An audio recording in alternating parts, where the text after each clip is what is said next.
To access Apps Anywhere, click on the Apps Anywhere shortcut that can be found on all university computers. The Apps Anywhere screen will then be loaded. Once you are logged in, Apps Anywhere will validate your session to find out who and where you are in order to show you the relevant applications. You will be notified with a green banner at the top of the page once validation is complete. Students on certain courses will be able to access specialist software on a restricted license. You will then be able to search for the software you require by scrolling down or using the search box at the top of the page and typing in the name of the software you want to use.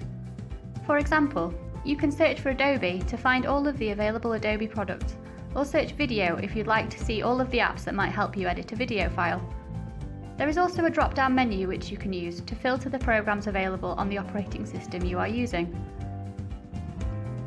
You can also set your selected software as a favourite so you can quickly find it each time you log in.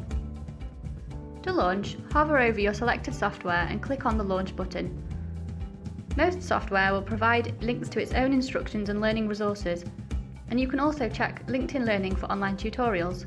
In addition, you can access Sheffield Hallam's digital support pages for software support. If you experience issues using the Apps Anywhere service, then please contact the IT service desk on 0114 225 3333 or email ithelp@shu.ac.uk for further advice.